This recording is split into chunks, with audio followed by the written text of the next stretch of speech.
The pipe wrench slipped from my hands, clattering against the basement floor like a death rattle.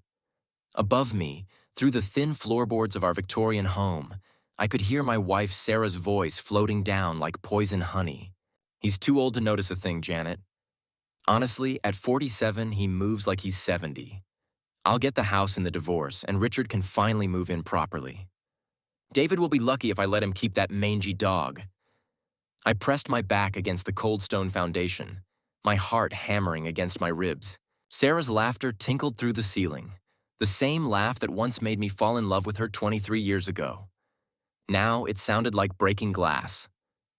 The best part? He actually thinks I'm working late at the real estate office. Meanwhile, Richard and I are planning our future in his beachfront condo. God, David's so pathetically trusting. My hands clenched into fists. David Brennan, small-town handyman and contractor, apparently too old and stupid to see what was happening under his own roof. The same roof I'd spent 15 years renovating with my own hands, turning this crumbling family inheritance into something worthy of the historic district. "Janet, you should see Richard's place. Floor-to-ceiling windows overlooking the harbor. Nothing like this dusty old museum David insists on keeping. Once I sell it, we'll have enough for a down payment on that lakefront property." I crept up the basement stairs, each step carefully placed to avoid the creaks I knew by heart.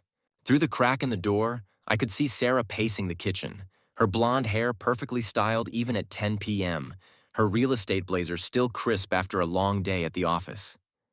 No, I can't file yet. I need to be strategic about this.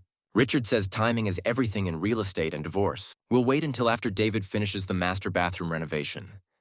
Let him add value to my house before I kick him out." The phone pressed against her ear. Sarah opened the refrigerator and pulled out a bottle of wine. The expensive Chardonnay I'd bought for our anniversary last month. She poured herself a generous glass, toasting the empty kitchen. "To new beginnings," she whispered to herself. I backed down the stairs, my work boots silent on the wooden steps. 23 years of marriage. 23 years of building a life together, of supporting her real estate career, of believing we were partners.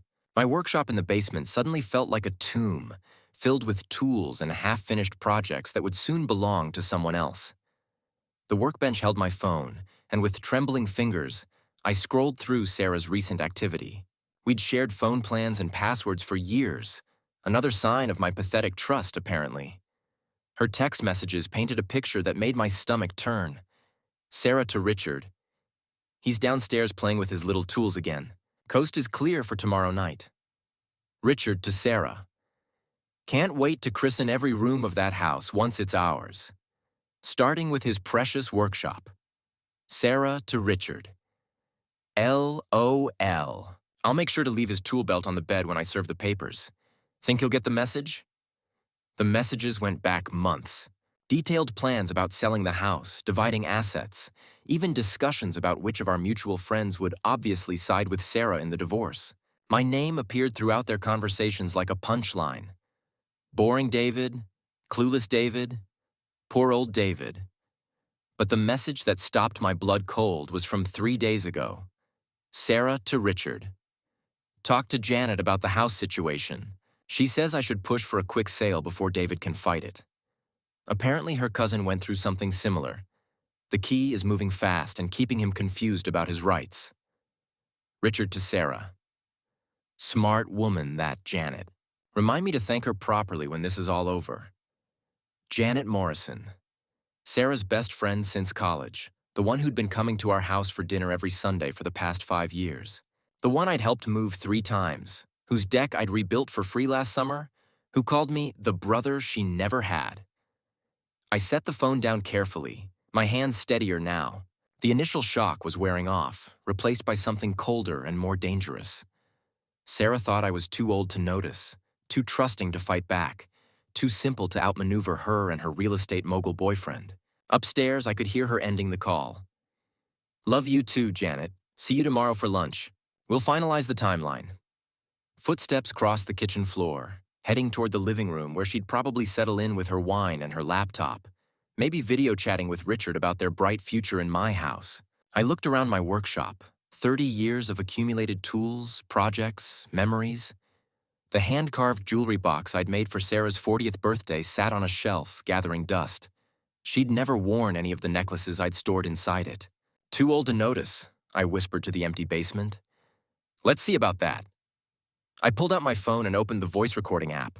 If Sarah wanted to play games with my life, she'd learn that this old dog had learned a few new tricks over the years. Starting tomorrow, I'd begin documenting everything. Every lie, every secret meeting, every asset she thought she could steal. The basement door creaked open above me. "David, are you still down there? It's getting late." Her voice carried the perfect note of wifely concern. If I hadn't heard her real thoughts 20 minutes ago, I might have believed she actually cared. "Just finishing up," I called back, my voice steady. "Be up in a minute. Don't stay down there too long. You know how you get when you're tired." The door closed, and I smiled in the darkness. "Yes, Sarah. I know exactly how I get when I'm tired. But you're about to learn how I get when I'm angry." The morning sun streamed through the kitchen windows as I sat across from Sarah at our breakfast table, watching her butter her toast with the same methodical precision she brought to everything else. 23 years of shared mornings, and I'd never noticed how she held her knife like a weapon. "I'll be late tonight," she said without looking up. "Big client meeting. The Hendersons are finally ready to list their waterfront property." I nodded, sipping my coffee. "The Hendersons, right? Didn't you show them properties last month too?" Her hand paused for just a fraction of a second. "Yes, well, these things take time. Building trust with clients is crucial in real estate." "Trust," I repeated. "Absolutely crucial." Sarah's phone buzzed on the table. The screen lit up with a text from Richard Boss, though I now knew that contact had been edited. The real message preview showed, "Can't wait for tonight, beautiful. Wear that red dress I bought you." She snatched the phone quickly, but not before I'd read every word. "Office emergency," she said, already typing a response. "You know how demanding Richard can be." "Oh, I'm learning all sorts of things about Richard's demands." She looked up sharply, but I kept my expression neutral, hidden behind my coffee mug. After a moment, she relaxed. "David, are you feeling all right? You seem different this morning." "Just tired." You know how I get when I'm tired. The irony wasn't lost on either of us, though Sarah didn't realize I was throwing her words back at her. She gathered her purse and briefcase, checking her appearance in the hallway mirror. The red dress was already laid out upstairs. I'd seen it when I went to get my work clothes. "Oh, I almost forgot," she said, her voice artificially bright. "Janet's coming over Sunday for dinner. I thought you could make that roast she loves." Janet. The architect of my destruction, according to the text messages I'd spent half the night reading. Of course. Wouldn't want to disappoint Janet. Sarah kissed my cheek, a perfunctory peck that felt like a betrayal. "You're sweet. I don't know what I'd do without you." The front door closed behind her, and I sat in the sudden silence of my kitchen. Our kitchen. My kitchen? Soon to be nobody's kitchen, if Sarah had her way. I pulled out my phone and opened the recording app I'd installed last night. Time to start building my case. My first stop was downtown, at Murphy's Hardware, where I'd been buying supplies for 15 years. Old Tom Murphy greeted me with his usual wave from behind the counter. "Morning, David. What's the project today?"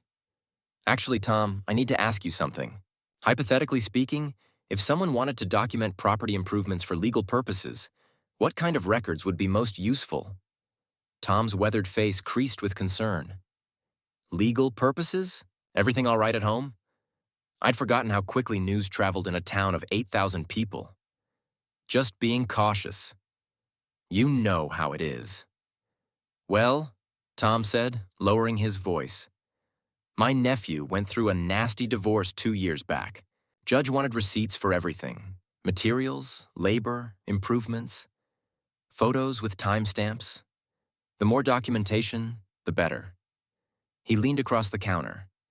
"David, I don't want to speak out of turn, but there's been talk around town. Sarah's been seen around quite a bit with that Richard fellow from the realty office, usually during hours when she should be working."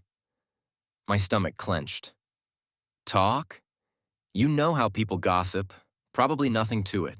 But if you're thinking about protecting yourself legally, Tom shrugged. Well, a man's got to look out for his interests. I spent the next hour photographing every improvement I'd made to the house over the past 15 years. The kitchen renovation, the bathroom upgrades, the refinished hardwood floors, the custom built-in bookcases. Each photo was time-stamped and geotagged, building an undeniable record of my investment in the property. By noon, I was parked across from Richard's beachfront condo, a glass and steel monument to new money that stuck out like a sore thumb among the weathered cottages that had defined our waterfront for generations. Sarah's car was in the visitor parking right next to Richard's silver BMW. I'd met Richard Castellano exactly 3 times in the 2 years since he'd moved to town and bought into Morrison and Associates Real Estate. Tall, artificially tanned with the kind of smile that never reached his eyes. He'd made a fortune flipping houses in Boston before deciding our little coastal town was ripe for development.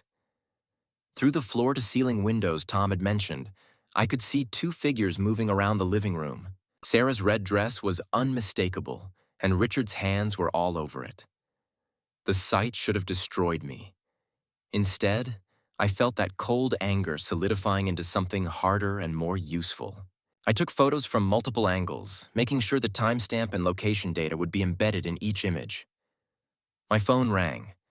Sarah's name appeared on the screen. "Hi, honey." Her voice was slightly breathless. "Just wanted to let you know the Henderson meeting is running long. I might not be home until after 10. In the condo window, I watched her pace while talking, Richard's hands trailing along her shoulders. "That's fine," I said. "Take all the time you need." "You're not upset?" "I know we plan to watch that movie tonight. Sarah, I want you to be completely satisfied with your work. Don't rush on my account."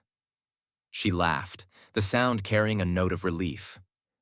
"You're the best husband a woman could ask for. I love you." "I love you too," I said, watching Richard spin her around in his arms. "More than you know." After she hung up, I sat in my truck for another hour, documenting their evening together. The photos were clinical, methodical, evidence, not emotion.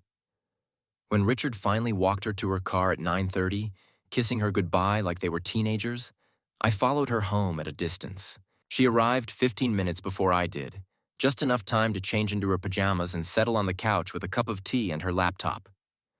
"How was your evening?" she asked when I walked in. "Quiet. Worked on that jewelry box for Mrs. Patterson. How are the Hendersons?" "Demanding, but worth it. We finally got them to agree to our listing price." She patted the couch beside her. "Come sit with me." "You look tired." I settled next to her, close enough to see her laptop screen. She was browsing real estate listings in the next town over. Expensive condos with ocean views and modern amenities.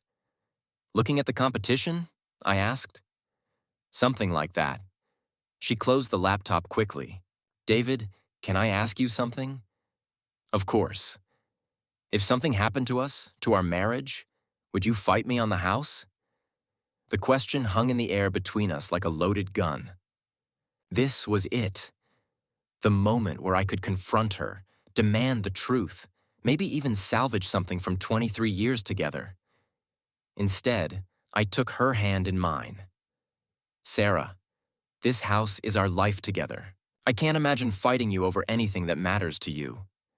She squeezed my fingers, and for a moment, her smile looked genuine. "You really are too good for me.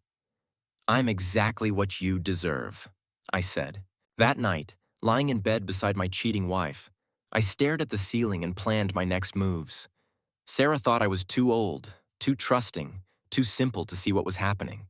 She was about to learn that underestimating someone was the first step toward losing everything. Sunday dinner with Janet Morrison had always been a pleasant tradition. She'd arrive at 5 sharp with a bottle of wine and stories from her job at the bank, settling into our dining room like family. Tonight, watching her cut into the roast I'd spent all afternoon preparing, I saw her with new eyes.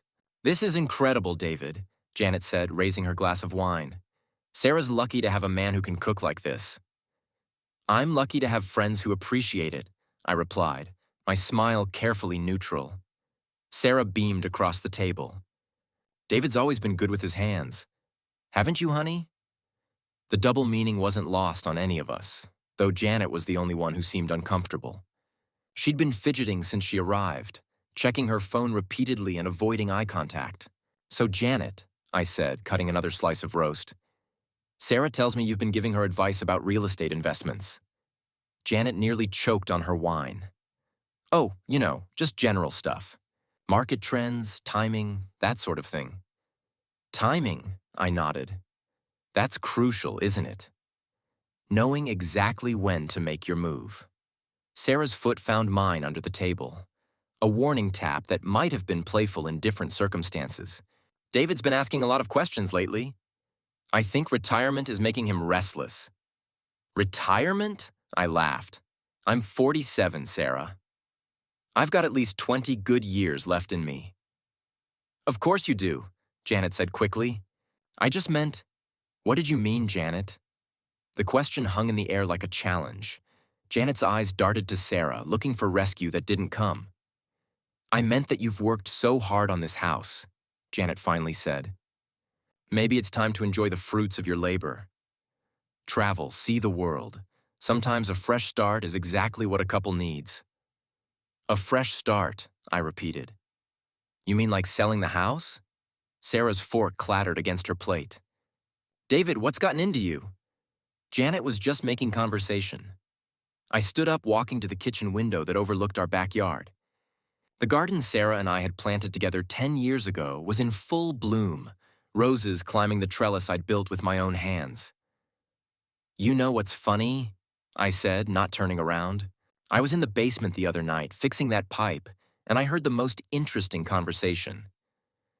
The silence behind me was deafening. When I turned back to the table, both women were staring at me with expressions I'd never seen before. Fear mixed with calculation. What kind of conversation? Sarah asked carefully. I returned to my seat, cutting another piece of meat with deliberate precision.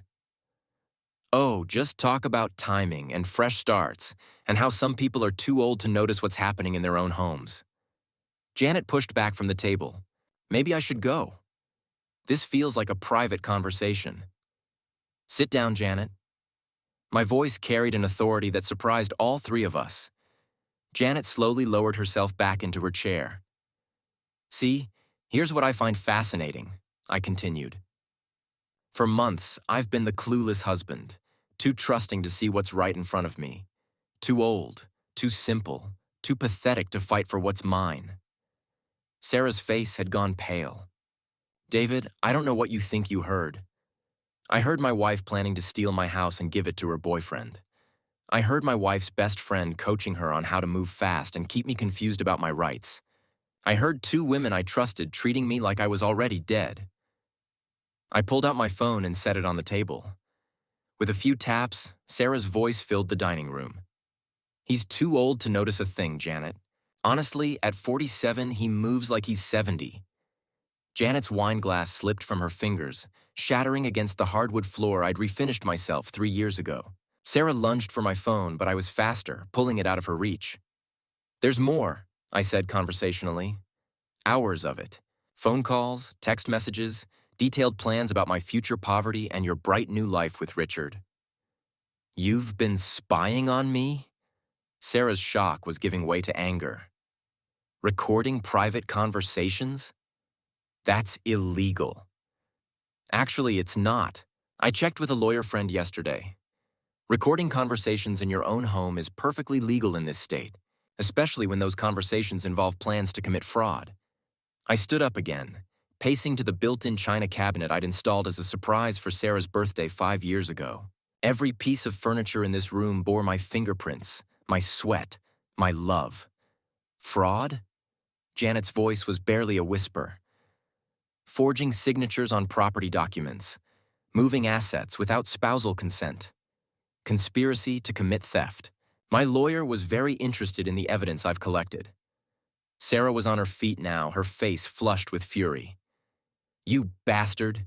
You manipulative, sneaky bastard! How long have you known? Long enough to protect myself. Long enough to document everything. Long enough to make sure that when this is over, everyone in this town knows exactly who you really are. The mask was finally off. The loving wife, the concerned friend, all pretense had evaporated, leaving behind two women who looked at me like I was their enemy. "You can't prove anything," Janet said, but her voice shook with uncertainty. I smiled, pulling out a manila folder I'd hidden in the china cabinet that morning. Bank records showing unusual transfers from the joint account. Photos of Sarah's car at Richard's condo during supposed work hours. Time-stamped recordings of planning sessions. Text messages discussing asset division and property sales. I spread the documents across the dining table like playing cards. My personal favorite is the email where you, Janet, offer to help Sarah hide assets in your bank until the divorce is finalized. That's conspiracy to commit fraud, and since you work at the bank, it's also a felony that'll cost you your job and your pension. Janet was crying now, mascara streaming down her cheeks. "David, please. I never meant for it to go this far. Sarah said you were already planning to leave, that you wanted out of the marriage." "I never said that," Sarah snapped. "You said he was boring, that he made you feel old, that Richard was everything David wasn't." Janet shot back. I watched them turn on each other with the detached interest of a scientist observing lab rats. 23 years of marriage, 5 years of Sunday dinners, and it had all come down to this. Two desperate women trying to save themselves by destroying each other. "Here's what's going to happen," I said, my voice cutting through their argument. "Sarah, you're going to pack a bag and leave this house tonight. You can stay with Richard or Janet or in your car, I don't care, but you're not sleeping under my roof anymore." "You can't throw me out of my own house?" "Actually, I can. The deed is in my name only, inherited from my father, remember? You have no legal claim to this property." Sarah's face went white. "That's impossible. We're married. I have rights. You have the right to an attorney and a fair division of marital assets. But this house isn't a marital asset. It was my property before we married, and it remains my property now." I'd spent the weekend researching property law, and the truth was both simple and devastating. The house I'd foolishly assumed was ours had always been legally mine alone. "As for you, Janet," I continued, "I'll be visiting your bank manager tomorrow morning. I'm sure he'll be very interested in reviewing your recent activities." Janet stood up shakily, her hands gripping the back of her chair. "David, please. I have grandchildren. I can't lose my job." "You should have thought of that before you decided to help steal my life." Sarah was staring at the documents spread across the table, her mind racing through calculations and contingencies. "Richard will never let you get away with this. He has connections, lawyers. Richard has a wife." The words hit like a physical blow. Sarah's mouth fell open. "Oh yes," I continued. "Mrs. Elena Castellano, currently residing in Boston with their 2 teenage children. Apparently, Richard's divorce isn't quite as final as he led you to believe. In fact, according to the private investigator I hired, it hasn't even been filed yet." I pulled out one more document, a photo of Richard with a dark-haired woman and 2 kids, taken at a restaurant in Boston just last weekend. "Turns out your knight in shining armor has been playing the same game with you that you've been playing with me. The only difference is, he's better at it." Sarah collapsed back into her chair, the fight draining out of her like air from a punctured balloon. Janet was still crying, but quietly now, the sound of someone who knew they'd lost everything. 23 years, Sarah whispered. "How can you throw away 23 years?" I looked around the dining room one last time, at the table we'd shared thousands of meals at, the walls I'd painted, the memories I'd built with my own hands. "I'm not throwing them away, Sarah. You already did that." I walked to the front door and held it open. "You have 30 minutes to pack what you need. Everything else will settle through lawyers." As they gathered their things, I stood in my kitchen and felt something I hadn't experienced in months. Peace. The house was quiet except for the sound of footsteps upstairs and muffled conversations about who would call whom and where they would go. When the front door finally closed behind them, I poured myself a glass of the good whiskey I'd been saving for a special occasion. Sitting in my workshop, surrounded by tools and projects and the evidence of a life well lived, I raised the glass to the empty basement. To new beginnings, I said, echoing Sarah's toast from that first night. But my new beginning would be built on truth, not lies. And it was just getting started. The law office of Peterson, Williams and Associates occupied the top floor of the tallest building in our small downtown, with windows that looked out over the harbor where Richard's condo gleamed like a beacon of false promises. I sat across from Margaret Peterson, a sharp-eyed woman in her 60s who'd been handling property law in our county for 30 years. "Mr. Brennan," she said, reviewing the documents I'd brought. "This is one of the most thoroughly documented cases I've seen in my career. I wanted to be prepared." Prepared is an understatement. You've essentially built a prosecutor's case against your own wife. Margaret looked up from the papers. The question is, how far do you want to take this? I'd been asking myself the same question for the past week, ever since Sarah and Janet had left my house in disgrace. The answer had crystallized with each passing day, as word of their schemes spread through our small town like wildfire. I want them to face consequences, real ones. Margaret nodded. "The fraud charges against your wife are solid. Forged signatures, attempted asset concealment, conspiracy. Janet Morrison's involvement makes it even more serious, given her position at the bank. And Mr. Castellano." She pulled out another folder, this one prepared by the private investigator I'd hired. "Richard Castellano is married, as you suspected. But it gets more interesting. He's been running a similar scheme in 3 other small towns across New England. Targets married women with valuable property, seduces them, convinces them to sell and split the proceeds. His wife is apparently aware and complicit. They use the money to fund their lifestyle in Boston." The revelation hit me like a physical blow. Sarah hadn't just been unfaithful. She'd been the victim of a professional con artist. For a moment, I almost felt sorry for her. Almost. "There's more," Margaret continued. "The Henderson property your wife claimed to be working on? Richard already has a buyer lined up. A development company that wants to tear down the historic cottage and build condos. Your wife was never representing the Hendersons' interests. She was setting them up to be cheated, just like you." I thought about the Hendersons, a retired couple in their 70s who'd lived in that waterfront cottage for 40 years. They trusted Sarah, considered her a friend. Can we stop it? We can try. But first, we need to deal with your immediate situation. Margaret spread out a timeline of legal actions. Filing charges will take time, but we can move quickly on the civil side. Restraining orders, asset protection, divorce proceedings if that's what you want. It's what I want. And the criminal charges? I looked out the window at Richard's condo, where Sarah had been staying for the past week. According to my neighbors, she'd been seen coming and going at odd hours, looking increasingly desperate. File them all, Sarah, Janet, and Richard. Let them face a jury of their peers. Margaret made notes on her legal pad. You realize this will destroy their lives? Janet will lose her job and pension. Sarah's real estate career is over. Richard will likely face charges in multiple states. They were willing to destroy mine. Fair enough. Margaret closed the folder. I'll have the papers filed by tomorrow morning. In the meantime, I'd suggest you prepare for retaliation. Cornered people do desperate things. I left the law office feeling lighter than I had in months. The afternoon sun was warm on my face as I walked down Main Street, nodding to neighbors who greeted me with a mixture of sympathy and curiosity. Word had spread quickly about Sarah's affair and the attempted fraud. In a town of 8,000, secrets didn't stay secret long. At Murphy's Hardware, Tom waved me over to the counter. "David, I wanted you to know. Sarah came by yesterday asking about you. Wanted to know if you'd been buying security equipment, talking about changing locks, that sort of thing." "What did you tell her?" "Told her it wasn't any of her business." Tom leaned closer. "But between you and me, you might want to be careful. She seemed unstable." I thanked Tom and drove home, my mind racing.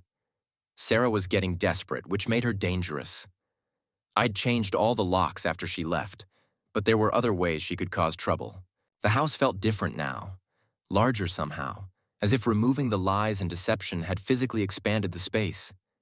I'd spent the week cleaning out reminders of our marriage, boxing up photos and gifts that had lost their meaning.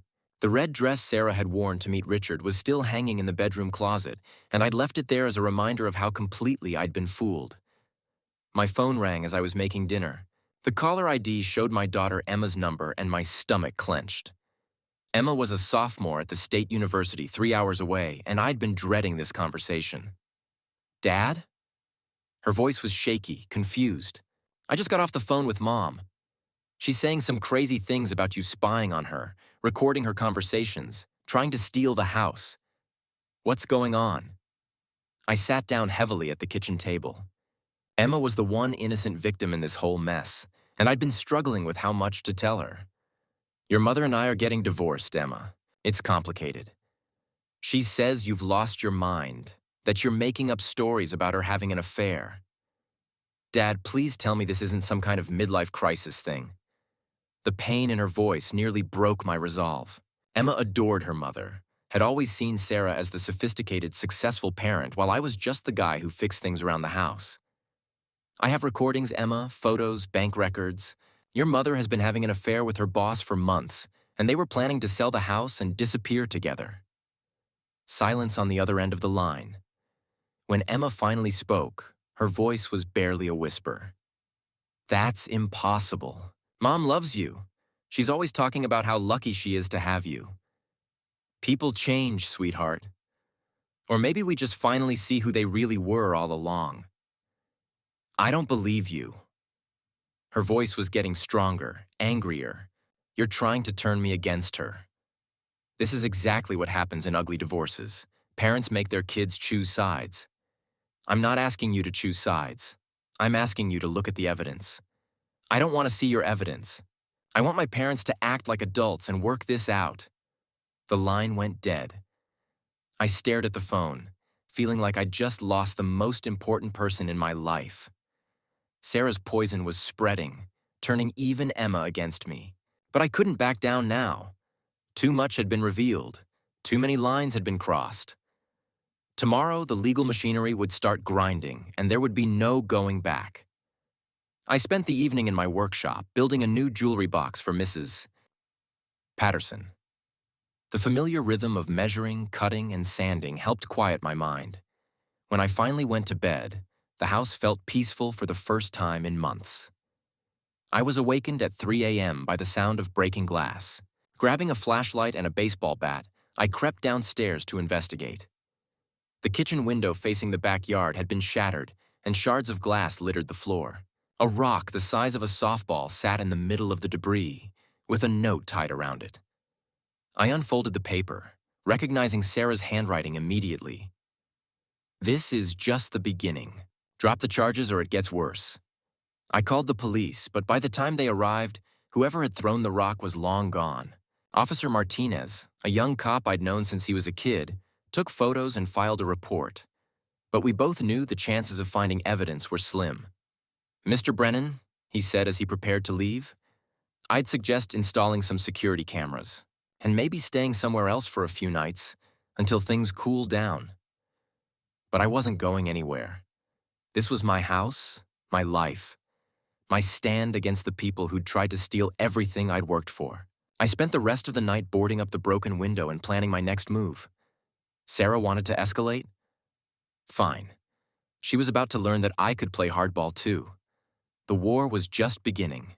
The courthouse steps were crowded with reporters and curious townspeople when I arrived for the hearing that would determine the rest of my life. Word had spread beyond our small community. A story about small-town corruption, adultery, and revenge had attracted attention from regional media outlets. Margaret Peterson met me at the courthouse entrance, her expression grim. "Are you ready for this, David?"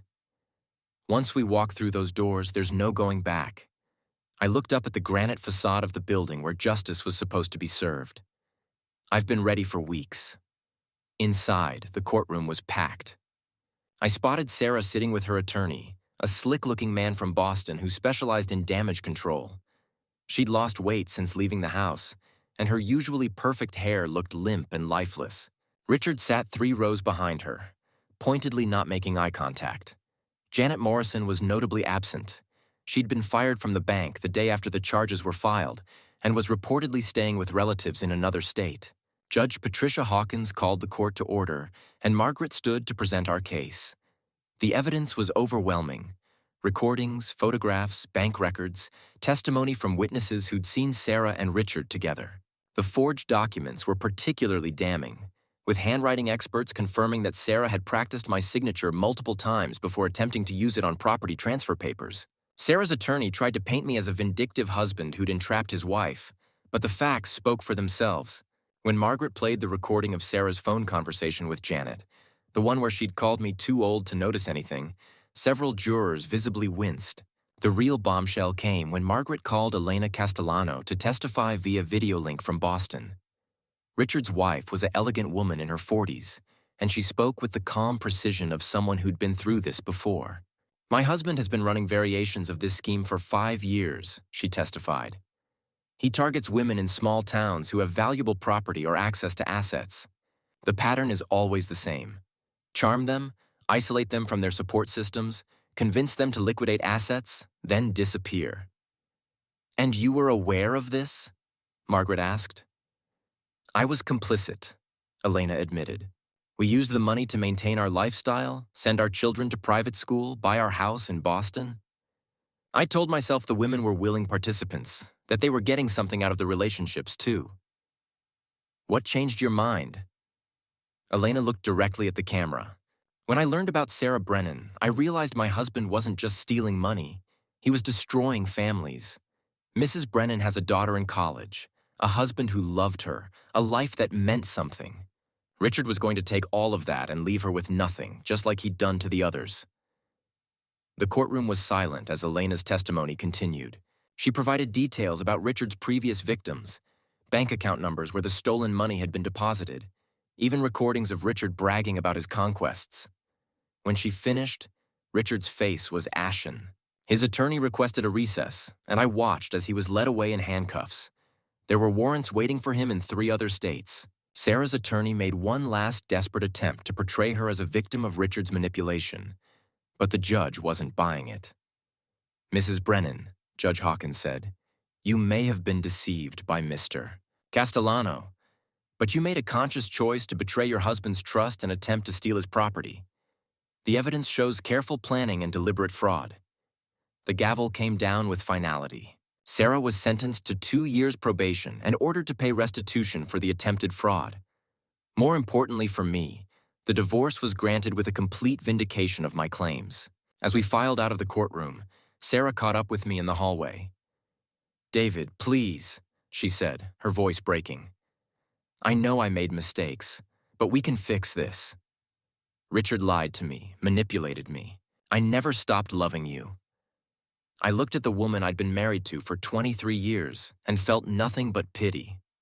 Sarah, you didn't make mistakes. You made choices. Every lie, every secret meeting, every plan to steal my house, those were choices. But Emma, what about Emma?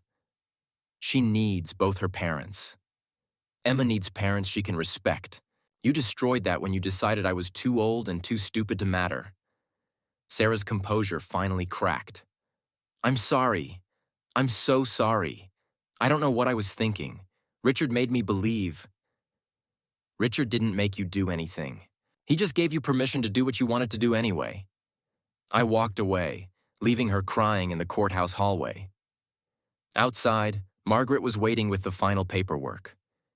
"It's over," she said. "The house is yours, the assets are protected, and the criminal charges will ensure they can't try this again." I drove home through the town I'd lived in my entire adult life, past the hardware store where Tom Murphy waved from the window, past the real estate office where Sarah's nameplate had already been removed from the door, past Richard's condo, which now had a for sale sign in the yard. The house looked different as I pulled into the driveway. Not because anything had physically changed, but because it was truly mine now. No more lies, no more deception, no more looking over my shoulder.